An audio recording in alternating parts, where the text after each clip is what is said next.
Welcome to episode 2. I want to continue the conversation about how you make bold decisions to say no. So last time we were talking about how one of our clients said no to $1 million. I want to continue that conversation with you guys. Great. What do you guys think? Well, first question out the door is how do you have the confidence to do that? How do you have the guts?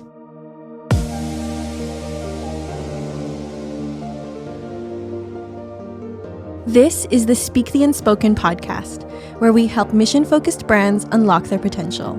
Our goal is to break down barriers holding your organization back and help you make bold decisions in strategy, communication, marketing, and culture. Hosted by Jason Jensen with Pat Padley and J.M. Boyd. We hope you enjoy the show.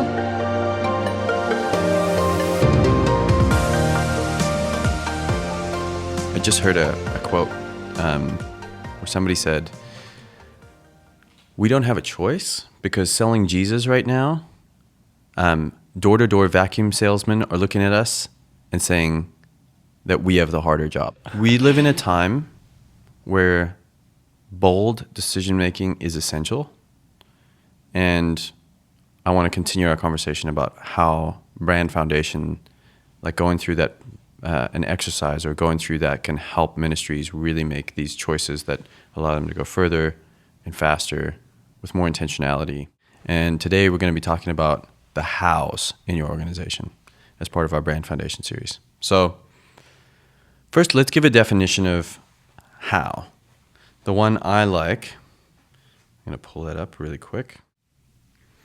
Okay, so the definition I like about of hows is hows are the spiritual DNA of your organization, and they are the particular ways the Holy Spirit animates your mission. So hows are the spiritual DNA of your organization, and they're the particular ways the Holy Spirit animates your mission. So that's when we're talking about hows, we're talking about something specific, and it's sort of mirrored in the in sort of the business world, where like what are our values or what are our core beliefs or what are our core things. I think they're all in that kind of phase, and what we think is super helpful is to say, how do we integrate faith into that? And I think the powerful idea is continuing on from last episode is we're trying to, as faith-filled brands, follow what God is doing and doubling down on that. So if we look at what are the particular things that have borne fruit in our organization over time, figuring out, like when we lived this value or this expression of the Holy Spirit, we were at our best. We found our sweet spot. And so all of that is part of figuring out brand foundation, but this is a further extension to why, brand promise, and your brand story. If you haven't listened to the first episode, it'd probably be a good idea to go back and have a listen to that first to get, because we're going to throw around some of those words.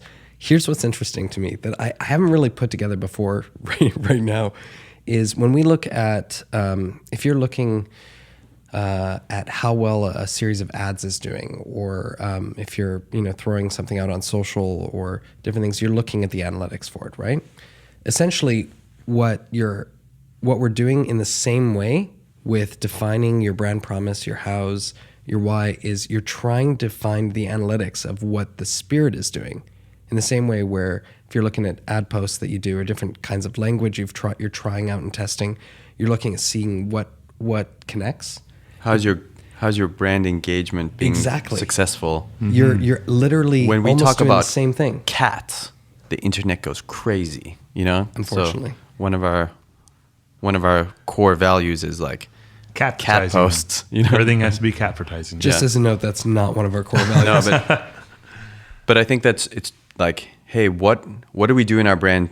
Like, what have we done over the years where God has really opened up doors? How are we acting in those moments that bore a lot of fruit? Yeah, so, I love the correlation. If you're looking at all the posts you've ever done, you see what do people like the most, what has the most engagement. Mm-hmm. You're sort of doing that same thing. You're just doing on what is the Holy Spirit released in that. Mm-hmm. Well, isn't your how? It's one of the ways that you fulfill your organization's why.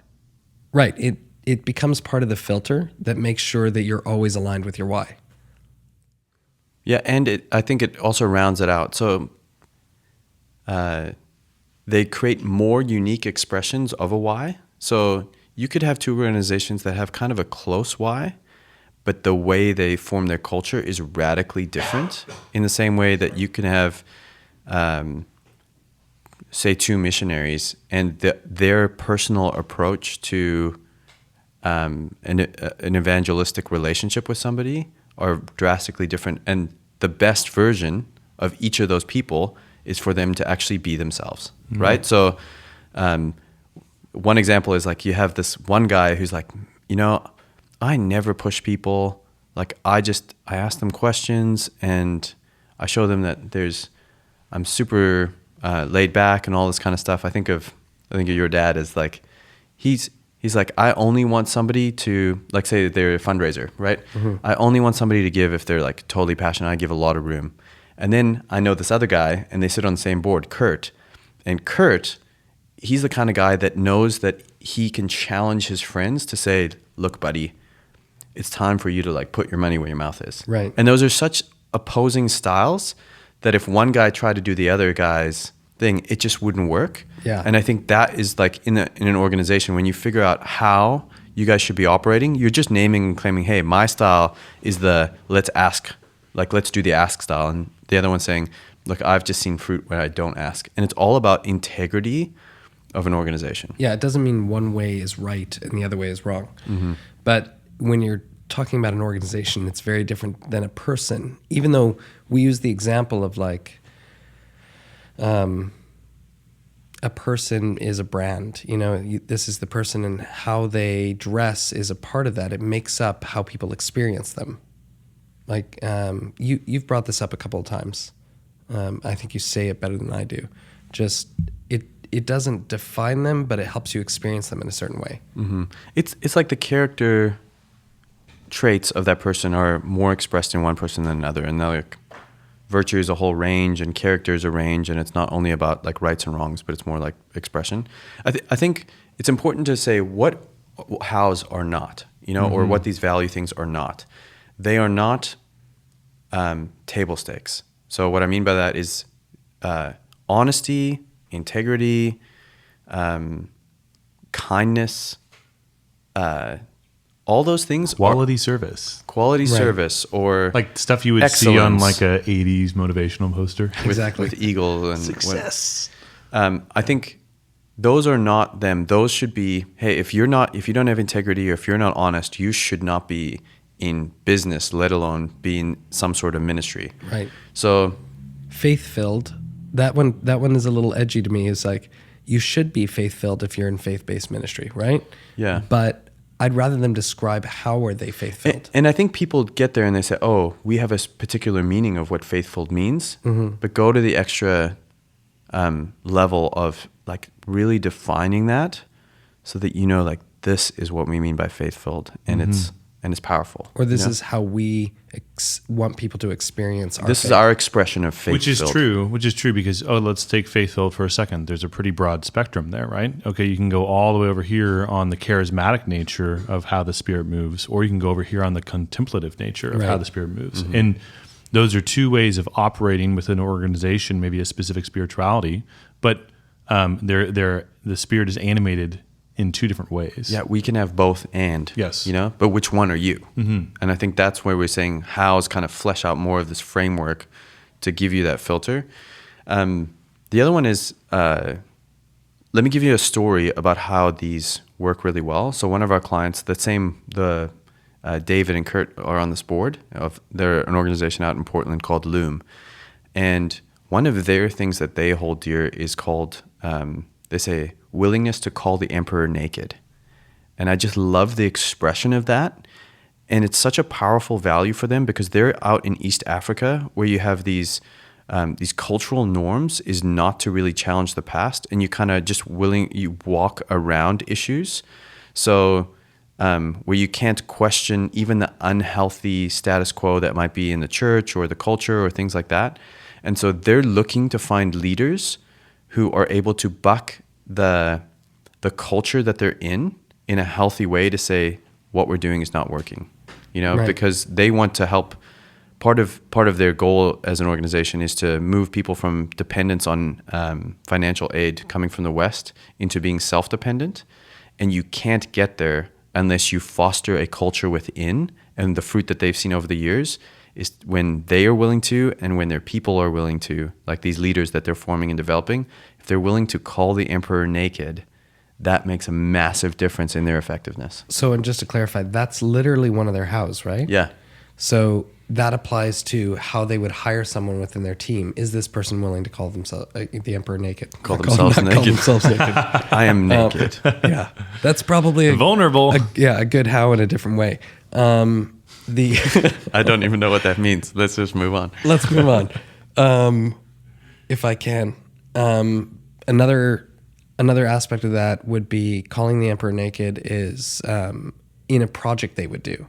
Like, can they in that project have the freedom to call out what doesn't work? Yeah, if with themselves. If they're developing a strategy within a project, and they're saying, "Oh, that looks really great," all that kind of stuff. Are they willing to say, "Nope, this we all doubt that this is going to do, and I'm going to be the one to say that." Okay, so let's get back to the question you asked at the top, which is, how do you have the confidence to say no around those things? So that's one example of how a value or how would give you the confidence to say yes or no to a project or to a donor or to something that you would use these different hows or filters to do that with.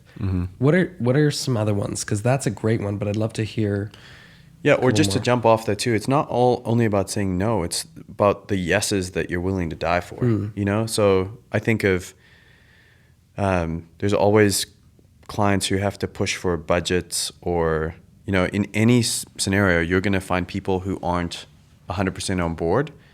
And when is it worth putting the effort to explain, to win, to put your neck on the line?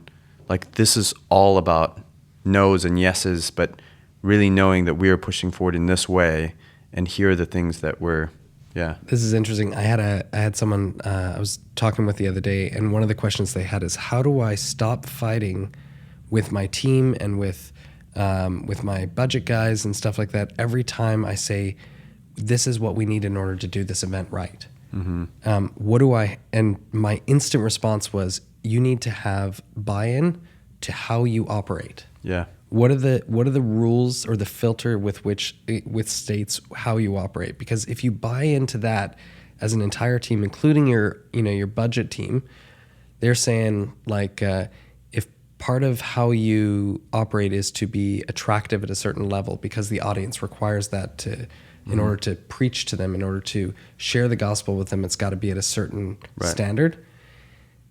She was fighting over the fact that every time she said, we have to spend this much in order to even start talking to these people, and it's a youth, young adult sort of audience. But every time it was a challenge. Right. So they're saying, hey, we know that we have to look good because we're losing young people to scenarios where the culture is just outperforming us when it comes to being attractive. Right. As our interaction, and how do we say, okay, well, we're going to try and be more attractive with the best news that we've ever had. This is kind of that quote from the beginning of the episode is like, vacuum cleaner door-to-door salesmen don't envy us. Right. So our job's harder than theirs is right now. Exactly. I also think your example brought up this idea of, if you don't have them down and agree to, it's hard to have your leadership team call each other on those, because you might have some of these values live within you and whatever. But if they're not celebrated, and if they're not sticky enough from an idea perspective, like call the emperor naked, then it just kind of lives within you and you never get to that level. The other thing is, if you don't have them, how do you hire the right people? Like, to use the Jim Collins good to great, how do you get the right people on the bus? So it has to happen like, hey, do they respond to our why? Do they understand our purpose and all that kind of stuff? But then it's like, do they want to behave in a way like that's this? you know? And if they don't, then we know, oh, you know, thank goodness no one wasted their time. We're discerning this together. And I think that that's a powerful. And it just also dawned on me that that's how you say no to something as well, right? Mm-hmm. So using that attractiveness, the certain level of attractiveness in your how, if you can't do it like that, don't do it until the point you can. Yeah. And I think that some people have this like the superstar mentality where they're like, you know, we're not going to call them on that. And I feel like when people put their hows down, they're willing to say, I'm willing to get healthy and for us all to call ourselves along this set of values that we have, even if that means we lose the superstar. Mm-hmm. And I think that's where you can really tell if you've got it in. You know, you see this played out. Like it's, you know, when someone knows this because they've put this like statement out there, they're all agreeing to it, they make it public, and now they've got to live up to it, right? Mm-hmm. So there's like brands I love that you can feel that they have certain requirements that they live by. Yeah, tell your Southwest story. Oh, I don't get to fly Southwest as much as I'd like to, being up here in the Pacific Northwest. Please come to the Pacific Northwest, Southwest, if you're listening. But they have sort of two sets of values. They have their basic work values, and they have what they call their Southwest Way values, which is two things. And they describe them out in more detail, but you can see the basics of them online. It's a warrior spirit, a servant's heart, and fun-loving attitude. And everything they do has to accomplish either one or all of these things. Can you say them again? Sure. Warrior spirit, yeah, servant's heart, and fun-loving attitude. Yeah. And I feel like all of those are sticky. It's super sticky. You can remember them right away. Everyone in the organization can remember them. But now you think about the decisions that Southwest makes, right? Every airline in the world start putting in one or two more rows to get more people in seats to try to value it, except Southwest. And how do they make that decision? Yeah, even considering that they want to be the low-fare airline. Exactly. Exactly. One of their stated things is like they want to be, their vision is to be the most loved, most flown, and most profitable airline. But they're actually more profitable than the airlines that put in more seats. Mm-hmm. How does that happen? It's because they lived by their values, right? They lived by their hows. They made that choice. Mm-hmm. And it comes down to, hey, we're not going to have a extra chicken sandwich on the meal because that's preventing us from being low right, airfare. Exactly. But we will fight to be, fun-loving enough so that our announcements are witty and all that kind of stuff, or let people bring their own fun-loving nature into the announcement. Exactly. Yeah. Guys, I'm sitting over here and listening to the conversation. I haven't been talking much because I'm just kind of soaking it up in the freedom, in the beauty that comes from an organization that truly lives out their operating values. And I'm looking at both of you and thinking about when Nicole and I moved up here and our discernment story. And we have a lot of operating values and core beliefs here at Glass Canvas. And like Speaking the Unspoken is one of them. It's the name of the podcast. But there's a lot that we don't always share like publicly. And one of the ones, although it's on our website, is we believe in seeing the whole person. And I'm thinking of the moment where, so Nicole and I were on our, in the process of discerning to move up to Canada here in Vancouver and start this new job. And we woke up, we were pregnant. We woke up and we found out that we had a miscarriage. And I remember texting both of you guys because I was supposed to have a phone call. Tell us that day. I was supposed to tell you, hey guys, I'm on board, And I texted both of you, hey guys, here's what's going on. And I think within about 10 minutes of each other, you both called me. And we didn't know that we had. Yeah, I don't think you guys had communicated with one another, and you had just said, hey, don't make a decision right now. Don't even talk. I think JM, you'd said like, we're not even going to talk to you for like another 2 weeks, like take care of your family. And then Jason, you called me and you said, hey, like, I'm really sorry that sucks. And you even shared a little bit of your personal experience and how do you help your wife in this time?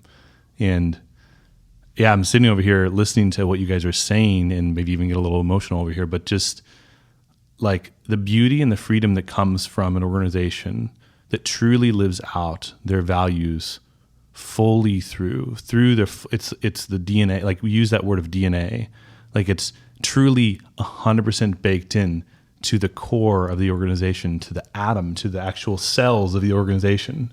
And I mean, I guess I'm sort of honoring you too for that, but I think that's the kind of freedom of operating out of a place of clarity and alignment. I don't know, that's maybe more of a personal example, but that's how that actually comes to life. Yeah.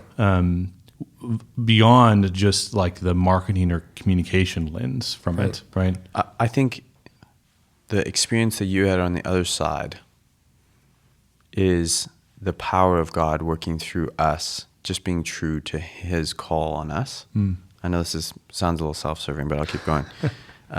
It's not my power that moved you in that moment, right? Or like, because I've worked at a lot of different agencies and a lot of great ones and had phenomenal core values and felt cared for as an employee and those kind of things. But as people of faith, it's like we have the opportunity to have God flow through us. And I feel like when you discern that well and get a how, like, hey, we are going to be the kind of people who call the emperor naked because that builds the kingdom. You know, like that's on the like, hey, like having a real conversation with somebody and saying that. And then there's like your experience. And I feel like when people live their values super faithfully, that's what changes the world, right? It almost doesn't matter what you do, or what you do will flow out of that. Versus like, oh, we're kind of doing this thing and we're doing that thing. Like if those things are aligned and if we have clarity and alignment from why, through brand promise, through brand story, through what, like, or through hows all the way to what we do, then I think that we see fruit. We see the fruit of the kingdom being built. What's surprising to me is you can have what's without a how, right? Without hows. And you see it happen all the time. You could use the airline example as well, where, American Airlines version of this is we want to be, something like we want to be the best airline in the world. What does that mean? There's no hows in that. There's no definition of that. So there's no way to say, how should we do that? Or you can practically do things. Like in ministry, you're going to do like Bible studies. You're going to do like small groups, or you're going to do content. You're going to create content or whatever it is, or build a program. But they're just a program, or they're just a thing unless they embody your house. And they are replaceable and interchangeable with everything else someone else is doing, unless they embody your house. Let me give another example on that one. So hospitality. Hospitality is a big value that a lot of people have in the ministry. We want to make people feel comfortable. There's the, belong, believe, become sort of model of a number of different evangelization models. But belong, hospitality, believe, thank you. Yeah. Belong, believe, behave. And the hospitality by itself is a good value, but it's not deep enough. So I'm looking at St. Lawrence Center. I had a great call with Stacy, I think a number of weeks ago, and one of theirs, and it's hospitality, but it's build a culture of home. So the St. Lawrence Center is it's a Catholic center on the campus of the University of Kansas in Lawrence, and Kansas University. Yeah, I think there's a difference, isn't there? No, it's University of Kansas, but they call it KU. Oh, weird. So it is, but the concept of home miles away from your home when you're a college student, like there's a different lens there, and there's a depth there. And she was even sharing with me that, I think most of her meetings are sort of in the afternoon, and it's this idea of just make people feel at home, and the atmosphere of rest and relief, and there's an ownership of the space. And so she'll leave her office and be gone in meetings for the rest of the afternoon, and then leave the center, and she'll come back the next morning, and some papers are shuffled, and maybe somebody leaves like a empty Coke can or whatever, and it's because there's so much of an ownership of the space and this home feeling that it's like she doesn't mind if students come in and I got to cram for an exam the night before. I'm going to close the door and borrow her office for a minute, and it's just part of the culture, and it's a natural thing that's happened, and there's that ownership. Or another thing that I know that they do is, what's the first thing you do when someone comes into your home? Like you greet them, show them around, and you show them around a weapon. to defend myself. not to defend yourself, but you show them around. So they're really big. And I actually experienced this when I was visiting them. Can I just give you a little tour of our space and just take that time out of your day to spend the time with that person to just make them welcome and comfortable. Mm-hmm. So that build a culture of home, there's a different depth in that than there is if they just said, well, one of our core values is hospitality. Let me add. And they didn't have to be say, hey, this is the procedure. When you notice somebody new, you have to do this. Like, not that being intentional about those kinds of things are bad, but when you were relating the story, it was more like that just has now been organically developed. So Stacy would give you a tour, but even a student who is now owning the space and feels like they're part of the St. Lawrence They're not Center. even a volunteer. It's just like they're just like Oh, themselves. hey, I noticed you're new here. Come here. Let me just show you around. Yeah. That's what you do, because you're like, this is my space, and I'm inviting you into the hospitality of, like, welcoming. There's a reflection of the Father's love. Right. Is how I see it. Mm-hmm. Right. And that's, I think that's at the depth of what that core value or that how is. Well, you guys are getting deep. No, that's good. Episode 2, getting deep. I also think that when you get all these hows like working together, oftentimes ministries feel like what they do is going in all these different directions. Like, if you can imagine, you pull off on the side of the road and you get into like the country, and like, you may be on a hill and there's roads that just go in every direction. That's what a lot of ministry feels like, where it's like, oh, we can go here and here and here and here, and like every road takes us in a different direction. One goes north, one goes south, east, west. I think when you align all these things, your ministry starts feeling like you're moving on a highway together. And yeah, some of the parts in your ministry are the fast lane, and some of them are the cargo lane, or the right lane, or but we're all moving forward, even though they're not all moving forward in the same direction, and they're all working together to move a load down, distance and as fast as we can. Some things go faster than others, of course. Can I build on that for a second? Yeah. So this is like a conversation that happens all the time. In the last episode, we talked about how one of the difference between your why and the why of everyone within the church, right? Or within the greater body of the church to build the kingdom. It's so easy just to see, hey, we're all building the kingdom of God. We're all built sharing the gospel. But what is your part of that? What is your particular what's your slice? particular part? Yeah. So if you're looking at it like a pyramid, and it's like, what's the brick that you're putting down here to saying, this is what God's called us to. The problem with it is within ministry and within building that kingdom, there's so many pieces to fill. There's so many holes that aren't filled. And it's so easy to see another piece to fill that's really close to what we do and how we do it. And so we go, or it's really close to what we do. So we go, oh, let's do that too. But unless you have hows to define whether you can do that in how you're doing what you're doing, and align it with why you're doing what you're doing, then it's not yours to do. Yeah, unless, if you're called and anointed to something, or if you're not called and anointed to something, it's going to feel like walking through molasses, right? But we do it because we feel like, oh, it's hard to do, but it's part of building the kingdom. But it's really because it's not your part to build that. You see a lot of this happen within ministries where they'll start something up and they just struggle to push to make it happen over and over and over again, and change it and iterate on it, and it never really gets off the ground. Or it's just a good idea. And using that analogy of the road, what's happening there is you're literally taking a part of your engine power and you're taking an exit off the freeway. And that makes it a lot harder and takes you a lot longer to get to your goal at the end of the freeway. Yeah. Knock out all the stop signs. Yeah. Lights. So hows basically are like the GPS or map to help make sure that your whole organization is going down the road. Yeah, the exercise of defining them helps you. And using them as a filter over and over and over again. Yeah, they should be celebrated, and everyone in your organization should be able to say, hey, these are our 4. And I think as soon as you get to having like more than 5. We have 6. We have 6, so we're breaking our own rule a little bit. But if my rule would be, if you can name all 6, then you can keep them. Yeah. I feel like 5 to 7. Yeah.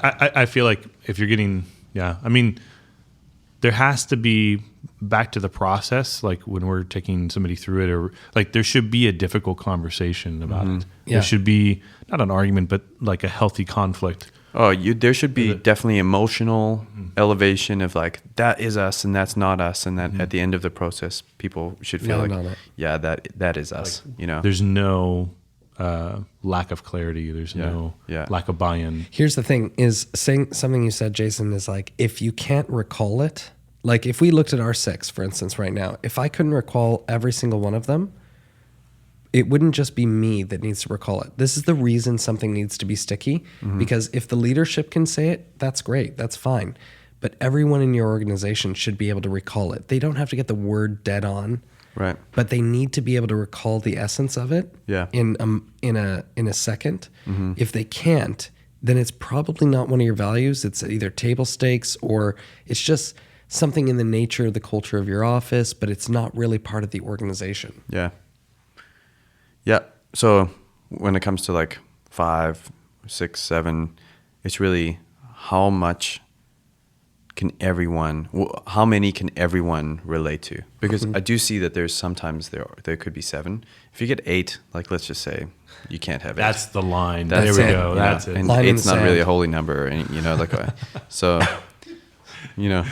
but maybe if you have 12, then but you'd have to remember them all. Anyways, And one will go away, and then you'll vote a new one in, and yeah. And the other thing is like, we should mention, I think whys should never change. You can have a development of understanding of it over time. Clarify it. Like you can clarify it and like get it, but I think it's just more of a refinement over time of understanding it. Hows, I think you can see where God has moved in a particular way and kind of maybe add one on. Like if there's a season, like we just added the idea of called and anointed, making sure, because that was a good season for us. But what you do can change all the time, because it should always serve your why. Like your what should be like, hey, and the example that I've heard, and you guys might have heard, is like in the train business. People are like, hey, we're in the train business. So at the advent of airplanes, those who were in the train business had a real hard time, but those who were in the transporting people business said, oh, this is the new technology. This is the new what that we can do to, that's part of that thing. And the clarity that happens there allows your organization to stay fresh in what it's doing. And I think we see this where it's like, hey, we've just always done it this way. We've just always done it this way. And if we could say, no, why we do this has always stayed the same, but what we do should constantly be adapting so that we can be more effectively living out our slice. This is exactly what happens within ministry. Sort of the same idea is we oftentimes in ministry, I'll hear from them and they say something along the lines of, well, we're out of date. We're out of touch. We're doing these things. And it's because they've been focusing so much on what they do instead of why they're doing it, because they've lost touch with their part of why and it just adopted the whole building the kingdom why. Yeah. If you don't go back to and go, what is our why? How do we live that out? Yeah. Then you can't just adjust your what's. You can't just go, well, we should do these other things. So it's super easy to just start with the medium. Oh, we need a website, or oh, we should be on Facebook. Right. That is actually not a win. Right. Unless you first understand, okay, why do we exist in the first place? Yeah. How does that affect what we do? Yeah. Okay. Big takeaways for this episode. I don't know. The one for me was like the dawning moment that what we're doing when we're helping someone define a why and hows is actually the same as looking at analytics. Yeah. In some ways, we're just looking at the Spirit's impact instead of the engagement from people. Yeah, I think it's the people that we talk to and the people who are doing these amazing ministry, even that we don't know, and like I feel like when they discern well how to see what God has done with them and where God has moved through them, the exercise and the effort that goes into that is all worthwhile. That's my major, if you just take one thing out of this, is following hard after God. This is one way where you could do that well. Hey everyone, thanks for listening. If you like this show, you can subscribe and learn more on our website, glasscanvas.io. We're so grateful that you could join us. To everyone out there working hard to build the kingdom, keep doing work that matters. This show is produced by Gareth Alexander with music by Jonathan Velasquez. Curious about any examples or resources discussed in the show? Check out the show notes for more info.